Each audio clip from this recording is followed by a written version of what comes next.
Welcome back to another reading and correcting of The Used Child. With me, Kindar, the Tigerite, and Ty, the Tiger Supervisor. Today we are doing Chapter 43. Silence. The only thing telling him the ship functions was the vibration on Tristan's feet. He kept his eyes closed and enjoyed it. When was the last time silence surrounded him? When could he reasonably expect not to be disturbed for days on end? Not to have to deal with anyone other than a daily meal? Months now. When Alex forced his way back into Tristan's life, he stole away his solitude. He looked at the human, frozen under the cryofield, and he was tempted to keep him under there for the rest of time, keep him out of his life that way. He could send the ship on a course through the universe and never have to think about him again. At least he didn't need him awake right now. He could enjoy his solitude for a while longer. From the cockpit, he checked the passive scanners. They were faint, but it had detected pulse from active sensor scans. Somewhere in the system, or at least one merc looking for him. He'd expected that. Not all mercs would be at the other end of the universe. It was why he was awake, even if it would still be over a week before he reached Arctus 1. If he reached Arctus 1 at best speed. He didn't want to be anywhere within the system with his ship running at full power. Shut down everything but minimal life support and cryo, and gave himself the time to decide how to proceed. He could do as he had on Leodon, aim himself, shut everything down, and become a piece of space debris on a ballistic arc through the system, heading for a fiery crash. He'd have to hope no one detected the faint energy radiation from having to keep the cryo system powered up. Hope was for those who couldn't plan properly. Those who had the luxury of depending on some imaginary force to nudge things in the direction they needed. He couldn't afford that. Not when the universe hated him too much to let some other force save him. He wanted to be mistaken for debris. He had to do the work to ensure it happened. He activated the cameras. He couldn't use active scan, just like he detected theirs, they would detect his. The area wasn't as dense with asteroid as he would have liked. He was going to have to maneuver to reach something he could use. Fortunately, he had time. If there was one person who wouldn't show up anytime soon, it was the Mark. One of the reasons he picked this planet was because it was as different from what his Mark liked, a world with no one on it, no reporter to bask in his presence, and no Space Gov representative to try to influence. He wouldn't want to come here and wait. He was going to make sure Tristan stewed here long enough to be even more desperate. He waited until one of the larger asteroids moved between him and the inner system before giving his ship bursts of power, matching that of the asteroid so it would become a shield, while he found something more appropriate for his trip to Arctus 1. It took him most of the day to find an asteroid he could work with. It wasn't perfect. Larger meant he'd have to use more power to adjust its momentum, but it had the right composition and a cavern large enough to hide the ship in once it was moving in the right direction. He landed in the cavern, locked the ship in place, and went to the hold. With his injuries only hours away, subjective, and intensive treatment on the medical table, he needed to rest. He came awake with the sense something was wrong. He didn't move. That would give away his alert state. The ship's vibration was minimal, which was normal. It was using barely any power. He couldn't smell any new scent. The sound were those of metals straining occasionally as a larger asteroid came close enough to add a new gravitational pull to this one. Where were the sounds of Alex moving about, breathing? He sat with a growl. No, it couldn't be what woke him. He didn't need to hear the human to sleep. He didn't need him for anything. He looked at the chrono. He'd slept for 6 hours. Enough time. He gave himself an immune booster injection and did stretches, both to limber himself up and get a sense of the pain he still felt. He decided against the painkillers. He could function with the little the medical table left him. He put the EVA suit on and voided the air out of the ship. The boy and Alex were under cryo, so they wouldn't notice the lack of oxygen. He walked on the ship to survey the cavern. It was larger than he'd thought. He couldn't scavenge enough material to fully anchor the ship to the asteroid. His options were to look for another asteroid or be satisfied with anchoring the ship only the bottom and the sides. He decided to stay. There weren't enough asteroids in this part of the system for him to waste the time. He would reposition the ship to maximize the anchor point. First, he had to make sure the asteroid was heading where he needed it to. He had the computer do the calculation, then use the ship to nudge the asteroid trajectory and cancel its spin. He needed the back of the cavern pointing away from the planet so he could use the ship's engine to adjust the speed until it matched what the program told him he needed. It took 2 days of maneuvering to have the asteroid moving as he needed it. Then he landed the ship back inside the cavern and went to work on it. 4 days later, it was as firmly affixed to the asteroid as it could be. He started the engine and accelerated the asteroid to a fraction of the speed he needed. Everything whined loudly, but it held. He shut everything down and moved on to the next problem. He was blind. There was nothing he could do to get the passive sensors to see through the asteroid. He would could push the active sensor hard enough to get a sense of what was around them, but he didn't announce his presence to everyone in the system.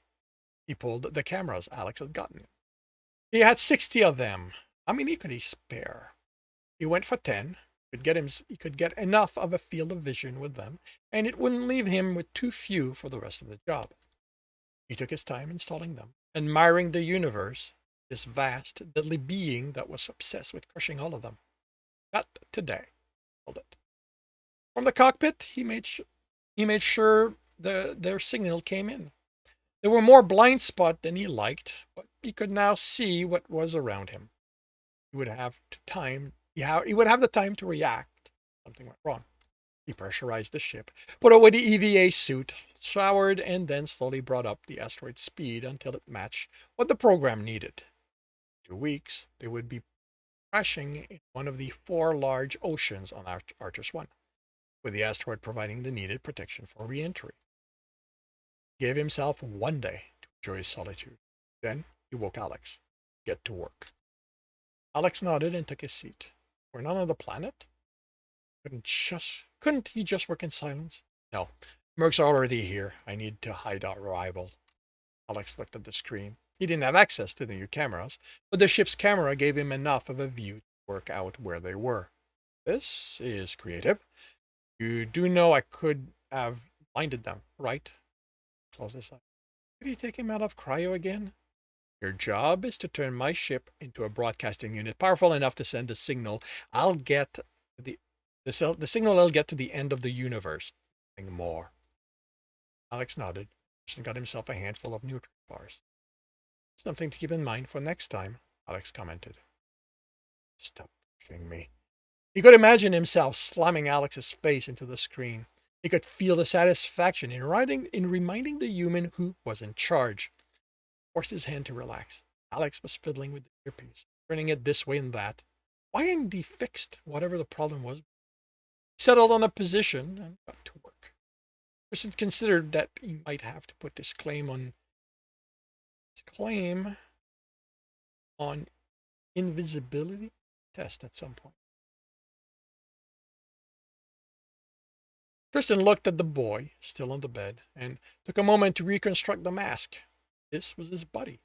The boy they were escorting to his father. He was a friend. Someone whose life he'd saved because he'd been worried about him. Because he cared. He activated the cryo sleep. He deactivated the cryo field. Hey, buddy, rise and shine. Are we there? Is my father here?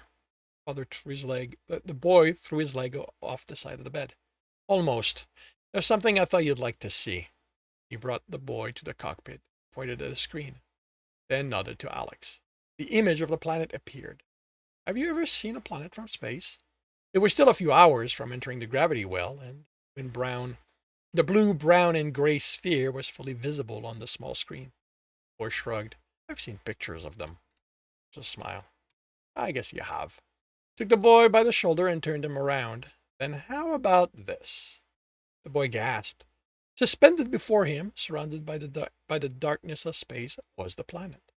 The resolution was such that instead of appearing completely brown and gray, spots of green were visible, where the vegetation was coming back. The two visible oceans weren't dark green. They were dark in places, pale in others, and brilliant blue where it was shallow enough. They could make out mountains as well as pits where the mines had been. This was what Alex had managed to do with his computer and 3 of the camera input. He'd shown it to him because he wanted to prove he knew what he was doing. Tristan had seen the image and known he could use it to continue bonding with the boy. The boy reached for the image and his hand passed through it. It looks so real. This is where we're going to meet your father. I thought you'd like to see it before we enter atmosphere. The boy's face showed wonder, and Tristan suspected his own had been able. The boy's face showed wonder, and suspected his own been able to look like that. Okay, I know where I'm going for it.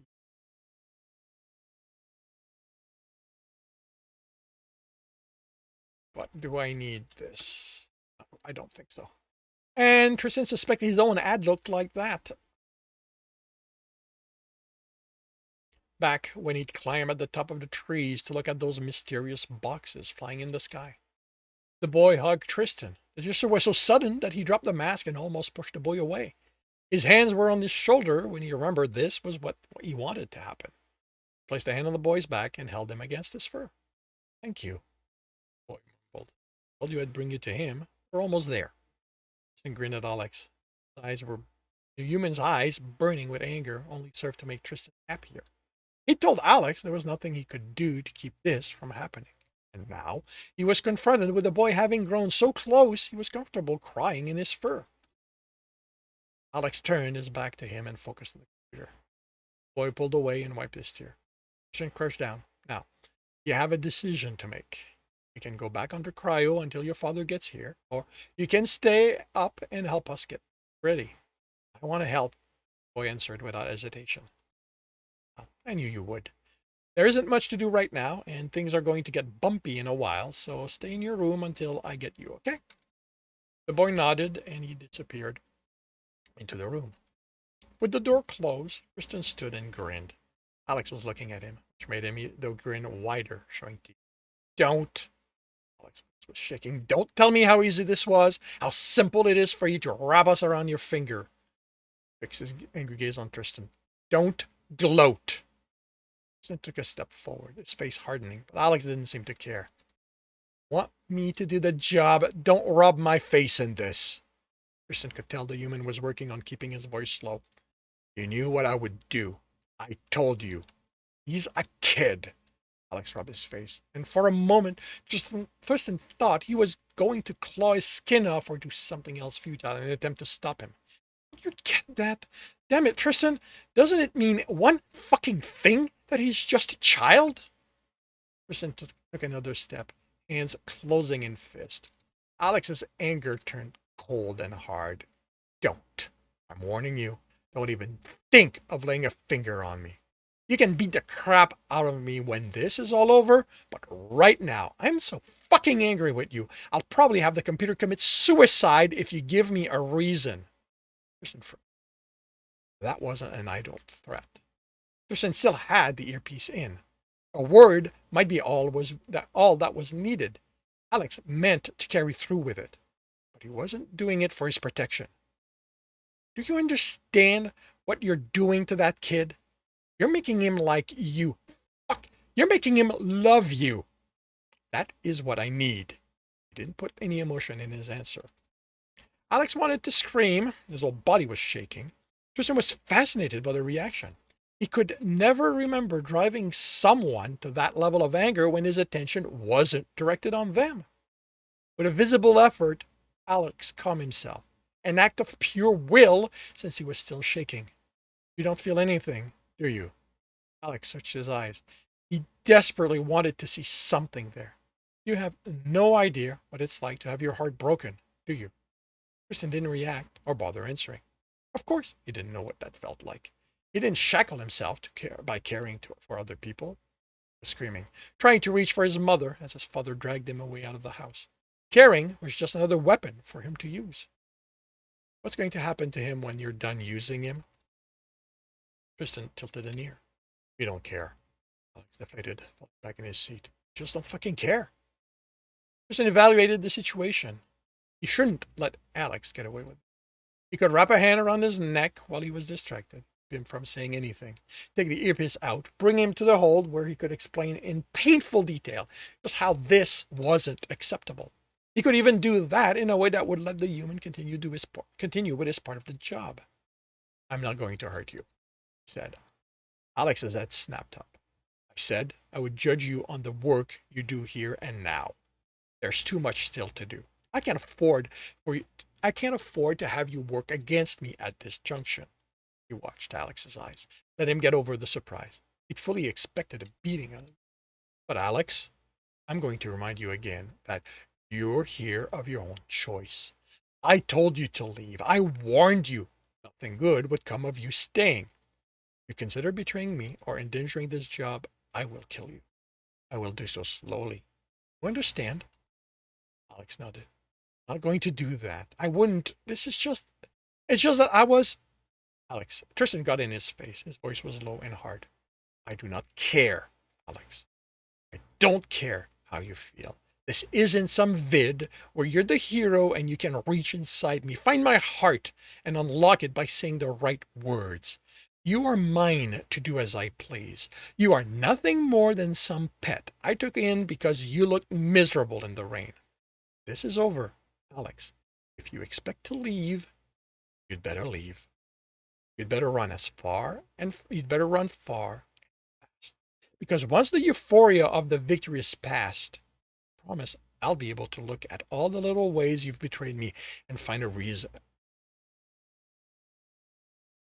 I can't promise I'll be able to look at all the little ways you've betrayed me and find a reason to keep you alive. Tristan looked in Alex's eyes, and he saw hope die, finally. Maybe now there was a chance that human would be able to stop messing up. Go to the hold and rest. I can still do not argue, Alex. The rage Tristan was trying to contain slipped out hot and sharp. You threatened to kill my computer. Do you understand the level of betrayal that is? I know I can't go in and find what you did, not after giving you full access for all this time. But I'm going to go through every line of code. You better hope I don't find something as simple as a one-word self-destruct come in. Because if I do, I will have to finish this job by myself. Alex took the earpiece out. So sleep, Alex. I have work to do. Alex stood, took a step.